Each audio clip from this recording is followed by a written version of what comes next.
Bonjour à tous. Eh bien, nous allons prendre un instant cet après-midi pour lire et méditer un passage du livre du ciel de Luisa Picaretta. Au nom du Père qui m'a créé, du Fils qui m'a sauvé et du Saint-Esprit qui me sanctifie. Amen. Jésus, je me plonge en toi dans ta divine volonté, je m'unis à toi, je m'identifie à toi, je me fusionne en toi, je me consume en toi et je te supplie de venir nettoyer mon âme, retire de mon âme toutes les mauvaises choses que j'ai mises en place au cours des années, au fil des années, tout ce qui provient de ma volonté propre, retire tout Seigneur, sers-toi de toutes ces mauvaises choses, ma volonté propre comme marchepied pour ta divine volonté, vraiment crée cet espace nécessaire pour venir t'établir librement avec le Père, le Saint-Esprit et pour venir agir à travers toute mon humanité que je t'offre. Je t'offre vraiment cet après-midi ma vie et ma volonté pour que tu puisses agir à ta guise pour te glorifier Seigneur, pour glorifier ton Père et le Saint-Esprit. Viens dans toutes mes paroles, viens dans tous mes regards, viens dans toutes mes pensées, viens dans toutes mes actions, viens dans chacun de mes pas, viens dans mon souffle, viens dans mes battements de cœur, que chaque mouvement conscient et inconscient puisse être pour toi comme un milliard d'actes d'amour que je t'offre au nom de tous les hommes de tous les temps, vraiment complètement unis à toi. Jésus, que ma vie puisse être l'extension de ta propre vie, puisse n'être qu'une répétition de la tienne, que je puisse te servir, devenir vraiment un instrument de paix, d'amour et de miséricorde entre tes mains, et que tu puisses trouver des délices à venir te reposer dans mon cœur, à y trouver continuellement des réparations et des consolations au nom de tous. Vraiment, c'est ce que je te demande, et moi seule, bien sûr, je n'y arriverai pas. Alors donne-moi vraiment cette grâce de la vie dans ta divine volonté, cette grâce de pouvoir m'abandonner continuellement entre tes mains, cette grâce de pouvoir te faire confiance, cette grâce de la souvenance, de pouvoir t'appeler tout au long de la journée pour que tu viennes t'unir à mes actions, que je puisse te laisser agir à travers mes actions, Jésus, pour que mes actions deviennent divines et éternelles et portent les fruits de tes actions à toi. Donc vraiment, donne-moi cette grâce, Seigneur, et donne-la à toutes les personnes qui le souhaitent, qui te le demandent, Jésus. Vraiment, donne-nous aussi la constance, puisque tu regardes vraiment notre intention de t'aimer, de te glorifier, de t'offrir nos vies. Mais tu regardes cela sur la durée, vraiment, tu regardes que l'âme désire effectivement te faire plaisir et qu'elle ne veut pas un jour t'aimer et le lendemain t'abandonner, te cracher dessus. Alors vraiment, donne-nous cette constance et fais grandir dans nos cœurs toujours plus d'amour pour toi, que tous ces passages que nous lisons jour après jour puissent faire naître en nous une dévotion de plus en plus grande, une intimité toujours plus forte avec toi Jésus, et que nous ne désirions rien d'autre que t'offrir nos vies Jésus, que tout faire pour te plaire et t'apporter un peu de réconfort. Maintenant, dispose nos âmes, nos intelligences pour que nous puissions recevoir ce nouveau passage que tu nous donnes et que vraiment nous puissions nous laisser travailler par tes mains divines. Que tu viennes nous éclairer, vraiment nous remplir à ras-bord de ton Esprit Saint, de ta lumière, et que rien ne se perde, que chacun des mots que tu as bénis puisse opérer en nous cette... ce travail de purification et que nous puissions grandir jour après jour en sainteté, nous rapprocher de toi Seigneur. Merci pour tout ce que tu opères et vraiment maintenant envoie-nous ton Esprit Saint et parle à travers ma bouche pour que je reste toujours dans ta vérité. Le passage que nous allons méditer, nous continuons, c'est celui du 4 février 1919. Louisa se trouve dans son état habituel, cette sorte d'extase mystique, et c'est elle qui parle. Alors que j'étais dans mon état habituel, et pendant à peu près 3 jours, j'ai senti mon esprit absorbé en Dieu. Le bon Jésus m'entraîna plusieurs fois dans sa très sainte humanité, où je pouvais nager dans l'immense océan de sa divinité. Donc pendant 3 jours, Louisa est vraiment restée absorbée dans la divine volonté de Jésus. Elle a pu nager dans cet océan de la divinité de Jésus.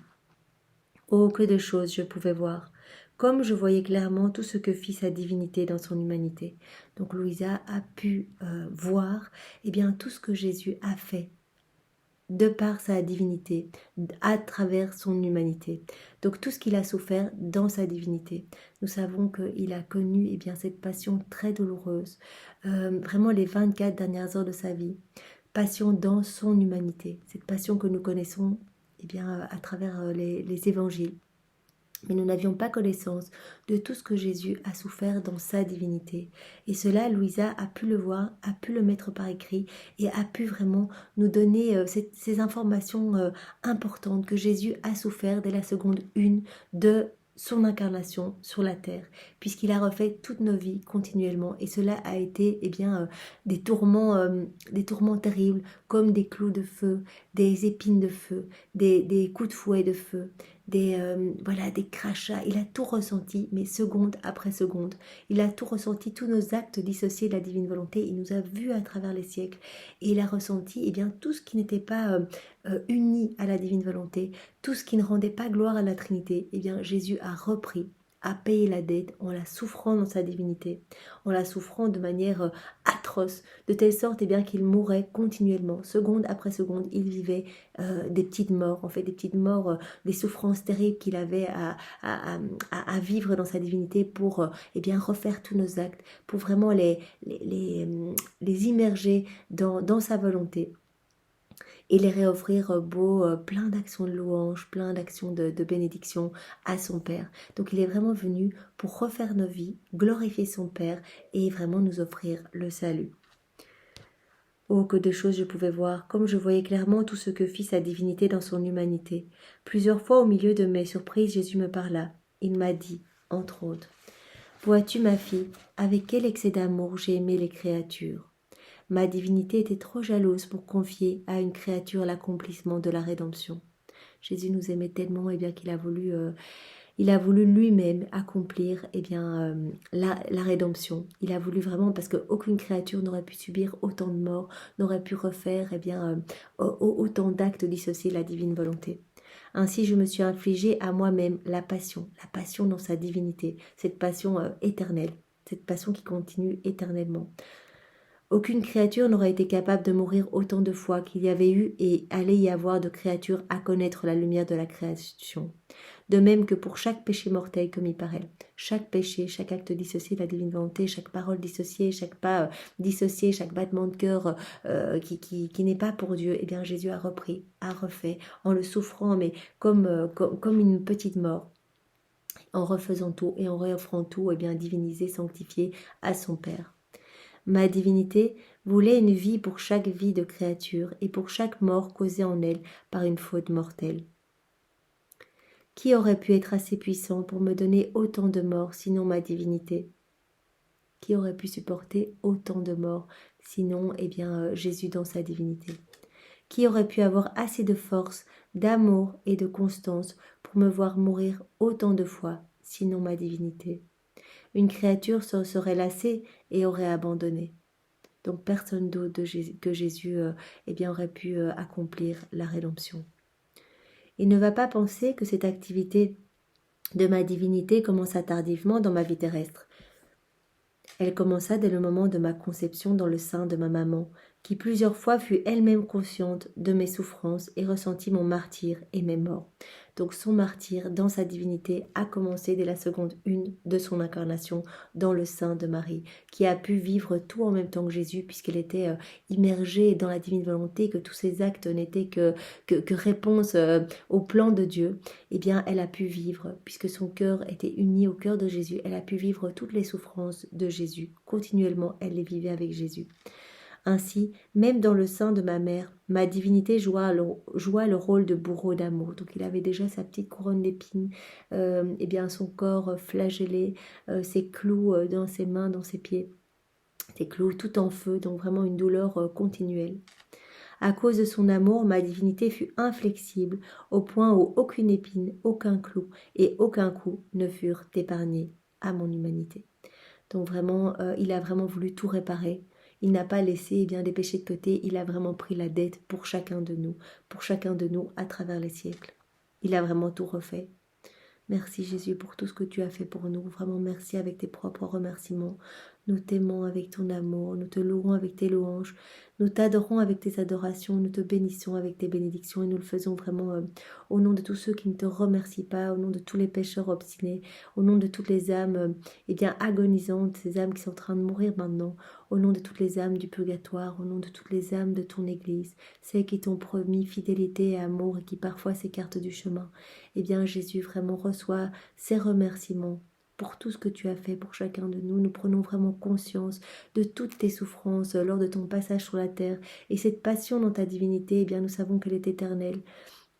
Et que tu continues continuellement à souffrir nos manquements, nos actes dissociés de la divine volonté.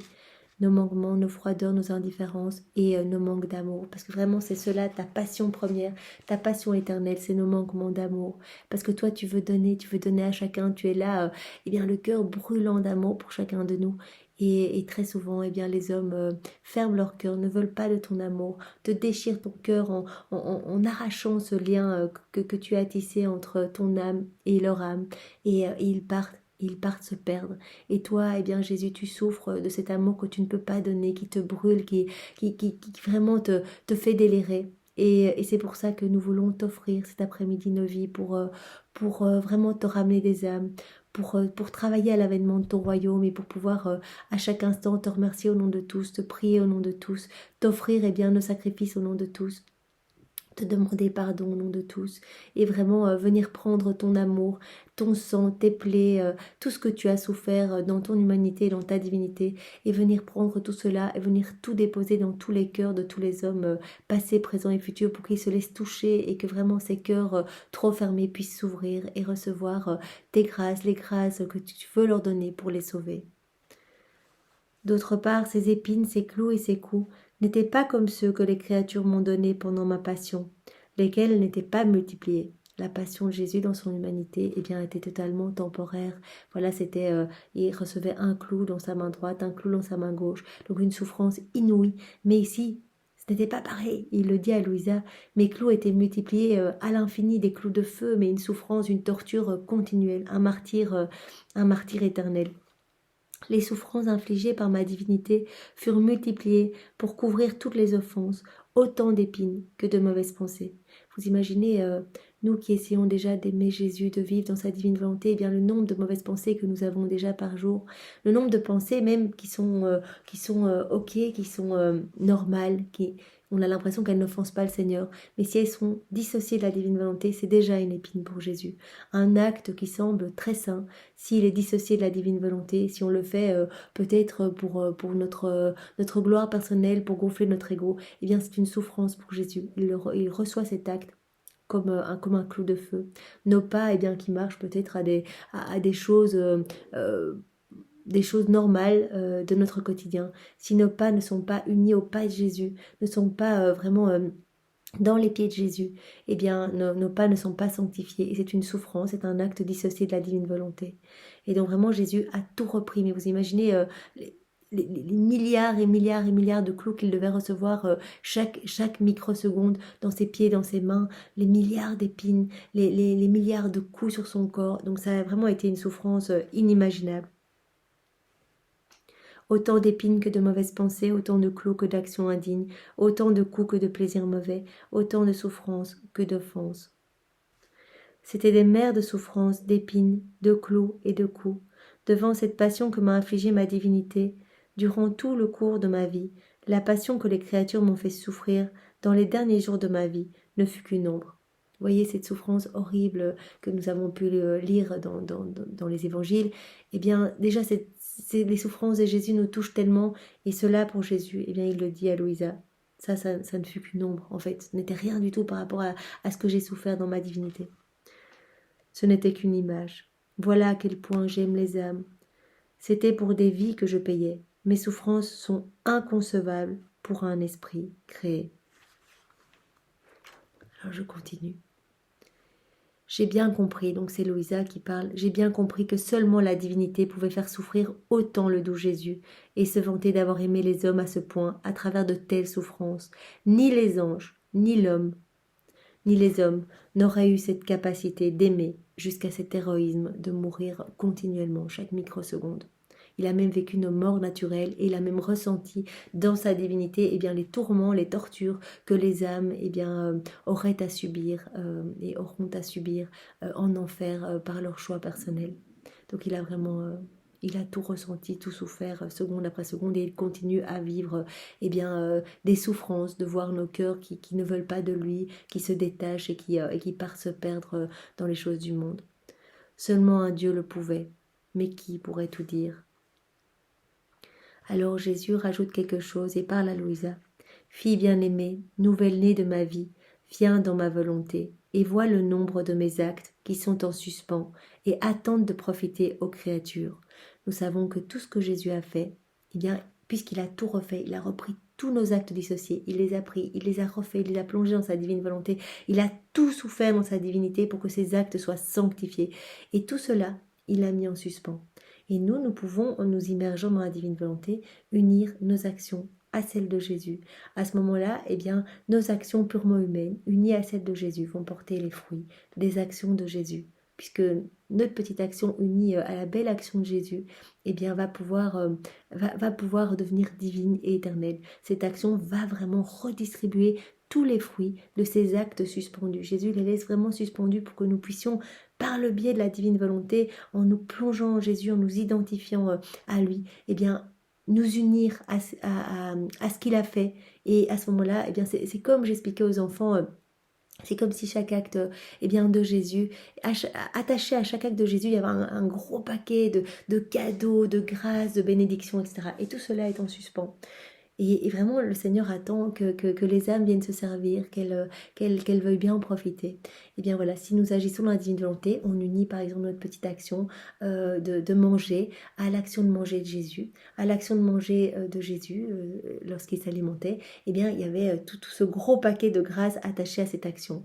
Et quand on vient unir notre petite action à celle de Jésus, eh bien c'est comme si tout ce gros paquet eh bien, se déversait dans notre âme, mais pas que, sur tous les hommes de tous les temps, du passé, du présent et du futur. Donc voilà, chaque acte fait en union avec Jésus a vraiment une portée incroyable au niveau spirituel. Il y a vraiment des âmes qui s'ouvrent, qui reçoivent des grâces, il y a des âmes qui sont sanctifiées, d'autres qui sont converties, d'autres qui sont rattrapées in extremis de la perdition, d'autres qui sont purifiés, donc des âmes qui se trouvent au purgatoire, qui vont pouvoir arriver plus vite dans leur patrie céleste, pouvoir participer et arriver au paradis, se jeter dans les bras de Jésus. Donc vraiment c'est important, et donc il dit à Louisa, voilà, plonge-toi vraiment tout le temps dans ma divine volonté, ne lâche pas. Eh bien, c'est un cadeau, c'est un prodige des prodiges, c'est vraiment en t'unissant à moi, eh bien tous les fruits de ma rédemption sont redistribués à travers tes actions à toi. Tous ces actes qui sont en suspens et qui attendent de profiter aux créatures. Ma volonté doit être en toi comme la roue principale d'une montre. Donc la divine volonté doit vraiment être ce qui anime toutes nos actions. Si celle-ci tourne, toutes les autres tournent et la montre marque l'heure et les minutes. Tout résulte du mouvement de la roue principale. Et d'ici que cette roue principale qui anime eh bien, tout ce que nous sommes, nos pensées, etc., ça doit être sa divine volonté. On ne peut pas se remplir de notre volonté propre. Sinon, eh bien, tout va avoir une portée purement humaine et vraiment tout offense le Seigneur. Il reçoit encore des clous pour cela. Voilà, dès que nous dissocions eh bien, notre vie de la divine volonté. Donc il faut vraiment que tout résulte de sa divine volonté, comme vraiment du mouvement de la roue principale. Si cette roue ne bouge pas, ben, la montre reste sans mouvement. La roue principale en toi doit être ma volonté. Il le répète à nouveau, ça doit être vraiment sa divine volonté. Ça doit être notre but de notre vie. On ne doit désirer que ça. Vraiment pour que la volonté de Jésus agisse à travers tout ce que nous sommes, que Jésus vienne agir lui-même avec le Père, le Saint-Esprit, à travers notre humanité, nos regards, nos paroles, nos pensées, ce qu'on entend, nos actions, à travers tout. Pour que vraiment tout puisse illuminer autour de nous, vraiment dans ce monde de ténèbres où les démons sont déchaînés, et bien que Jésus puisse ramener à travers notre humanité, à travers notre vie, à travers nos paroles, à travers nos pas, à travers tout, et bien puisse ramener sa lumière, son amour, ses grâces, ses bénédictions, et bien sur tous les hommes de tous les temps. La roue principale en toi doit être ma volonté, laquelle doit donner le mouvement à tes pensées, à ton cœur, à tes désirs, à tout. Comme ma volonté est le centre de mon être, de la création et de tout, ton mouvement émanant de ce centre pourra se substituer au mouvement de toutes les créatures. en nous plongeant dans la divine volonté de Jésus, puisque dans la divine volonté de Jésus, il y a toutes les créatures, passées, présentes et futures. Et vraiment, il y a le pouvoir créateur de multiplier à l'infini nos prières, nos actions, etc. En nous plongeant dans la divine volonté de Jésus, on a accès à ce pouvoir créateur, on a accès à toutes les créatures de tous les temps, et donc on va pouvoir se substituer en leur nom, on va pouvoir remercier en leur nom, demander pardon en leur nom, prier en leur nom, et ainsi, eh bien, il y a beaucoup d'âmes qui vont pouvoir être sauvées. Et on va pouvoir aussi prendre toutes les belles choses de Jésus, ses vertus, ses cadeaux, les fruits de sa rédemption, et aller les distribuer dans les cœurs. Moi, ce que j'essaie de répéter tous les jours, c'est vraiment Jésus. Je prends eh bien, les semences de ta divine volonté, c'était une prière de Louisa, et je viens, cette semence de la divine volonté, je viens la placer dans tous les esprits de tous les hommes de tous les temps pour que vraiment chacun puisse s'ouvrir à la joie de ne vivre que par toi, que pour toi et qu'en toi. En se multipliant pour tous, il amènera les actions de tous devant mon trône, se substituant pour chacune. Par conséquent, sois attentive, ta mission est grande et totalement divine. Donc c'est vraiment une mission énorme. On va pouvoir eh bien, venir au pied du trône de la Trinité Sainte pour offrir, faire des actes d'adoration, de louange, de bénédiction au nom de tous les hommes. Et on ne va pas offrir nos propres louanges qui sont teintées d'humanité, qui ne sont pas... qui sont purement humaines. On va offrir les louanges même de Jésus. On va prendre ses bénédictions et on va les offrir au nom de tous. C'est ce qu'on essaie de faire à chacune des prières. On prend l'amour de Jésus, on prend tous ces actes d'amour qu'il a placés dans la création, dans la rédemption, dans la sanctification. On prend les actes d'amour de sa maman depuis sa conception jusqu'à son assomption. On prend l'amour du Père, l'amour du Saint-Esprit. On peut vraiment se servir et on vient tout réoffrir au pied du trône de la Trinité Sainte, pour vraiment être dans cette harmonie entre le ciel et la terre, dans cette réciprocité d'amour, parce que si on offre bien nos petites choses purement humaines, eh bien, voilà, elles n'ont aucun poids, elles sont pas divines, elles sont pas éternelles, et donc on ne peut pas aimer avec notre petit amour, on peut vraiment, pour être dans cette harmonie, dans ce flux et reflux d'amour, eh bien, on va offrir quelque chose de divin, on va offrir quelque chose qui appartient à Dieu lui-même. Voilà, on reprend toutes ces belles choses et on lui offre. En y ajoutant nos je t'aime, nos adorations, nos louanges, qu'on vient greffer, on vient vraiment unir nos prières à celles de Jésus pour que nos prières, eh bien, portent les fruits des prières de Jésus et que nos réparations soient unies aux réparations de Jésus pour que nos réparations portent les fruits des réparations de Jésus. Et c'est pour ça que c'est tellement important. Voilà, quand on fait les mystères du rosaire, eh bien d'aller s'unir, vraiment de ne pas réciter cela comme voilà, sans y mettre notre cœur, mais vraiment d'être présent, quoi. C'est vraiment de faire des rondes, de profiter de chacune des prières en disant Jésus, cette petite prière que je fais, eh bien non seulement je la fais vraiment unie à toi, je veux que ce soit toi qui viennes la prier à travers ma bouche, je veux que cette prière porte les fruits de tes prières à toi. Et Jésus, eh bien je t'offre ce moment de prière au nom de toute l'humanité entière, comme si tous les hommes de tous les temps venaient maintenant, eh bien se mettre à genoux, à tes pieds, aux pieds de ta maman, pour vous honorer et pour vraiment être près de vous à chaque instant des mystères. Près de vous aux noces de Cana, vous prendre dans les bras, vous remercier, prendre votre lumière et aller la porter dans tous les cœurs. On peut prendre le sang de Jésus, aller vraiment nettoyer les âmes, on peut prendre les larmes de Jésus au moment où il est en train de nettoyer les pieds de ses apôtres lors de sa dernière scène, et vraiment on peut s'unir à lui, on peut venir se mettre à genoux à côté de lui et pleurer avec lui pour aller nettoyer les âmes, les disposer à le recevoir. Et donc on peut vraiment faire cela tout nos prières que nous avions l'habitude de faire avant de connaître ce cadeau de la divine volonté, eh bien nous sommes invités à les faire, mais en union avec Jésus, et ça change tout. Ça change tout parce que cette prière a une portée alors universelle et nous l'offrons au nom de tous, mais réellement c'est comme si tous les hommes venaient l'offrir, et en plus on vient vraiment prendre les fruits attachés à chacun des mystères. Donc vraiment, si on s'unit à Jésus, on reçoit les fruits. Donc si on s'unit à Jésus, par exemple au moment de son baptême, eh bien on va recevoir tous les fruits attachés à ce mystère. On vient avec Jésus, on rentre dans les eaux du Jourdain avec lui, on entend le Père, vraiment l'Esprit Saint qui descend, le Père qui dit celui-ci est mon fils, eh bien on prend cette parole, on vient la placer dans tous les cœurs, on peut tout faire dans la divine volonté, on peut tout prendre, on peut aller vraiment placer vraiment cela pour que les cœurs eh bien se desserrent, s'ouvrent et reçoivent des grâces. Donc voilà, c'est magnifique et c'est une façon tout à fait nouvelle de prier et en s'unissant à chaque instant à Jésus, non seulement dans nos prières, dans nos réparations quand nous voyons des choses eh bien douloureuses pour Jésus, on demande pardon au nom de ces personnes. Si nous-mêmes nous chutons, pardon pour mon péché, Seigneur. Merci pour ta miséricorde. Et je te demande pardon pour toutes les personnes qui font le même péché. Et vraiment, je te remercie au nom de tous pour ton infinie miséricorde. Je viens me confesser, par exemple, dans ta divine volonté. Je reçois l'absolution dans ta divine volonté au nom de tous les hommes pour que vraiment toutes les personnes reçoivent ton pardon total. Je te demande eh bien une indulgence plénière, Seigneur, au nom de tous dans ta divine volonté pour que toutes les âmes qui vont s'éteindre maintenant eh bien, soient disposées, magnifiquement disposées pour directement eh bien, recevoir cette grâce de monter au paradis et se réjouir avec toi dans le ciel. Vous voyez, c'est vraiment une façon tellement nouvelle de prier. Si nous nous unissons à Jésus, tout a une portée divine. Donc c'est incroyable. En fait, ce cadeau est tellement grand que je crois que nous n'aurons pas assez toute notre vie pour vraiment pour, pour, pour le comprendre, pour le vivre, voilà. Donc je vous invite tous les jours, prenez le temps de lire, parce que vous recevez, à chaque fois que vous lisez, vous recevez. Jésus ne fait pas qu'enseigner, il le dit à Louisa, tout ce que je vous dis, tout ce que j'enseigne, je le donne en même temps. Donc il parle par exemple de la vertu de la pureté. Il dit que c'est tellement important, l'obéissance, la constance, etc. Donc dans les premiers volumes, c'est vraiment en question de toutes les vertus. Eh bien, Jésus, au moment où il nous en parle, au moment où nous lisons ce passage, nous le recevons si nous nous unissons à lui. Nous recevons plus de lumière dans notre cœur, plus de pureté, plus de constance, plus d'obéissance. Donc Jésus nous travaille passage après passage. Et c'est pour ça que, en même temps que Louisa eh bien, s'ouvre à la divine volonté et que son âme vraiment se purifie en profondeur, notre âme s'ouvre à la divine volonté et se purifie en profondeur. Nous faisons le même cheminement que Louisa. Et c'est pour ça que voilà, nous pouvons lire les 36 tomes.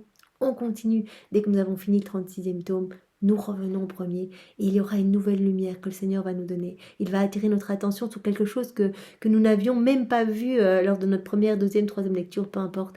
Et il donne toujours plus parce qu'il veut que notre âme eh bien, soit comme un joyau, que soit vraiment comme un diamant épuré de toutes les mauvaises choses, de notre volonté propre, de tout ce que nous avons établi vraiment et qui enténèbre, qui étouffe notre âme.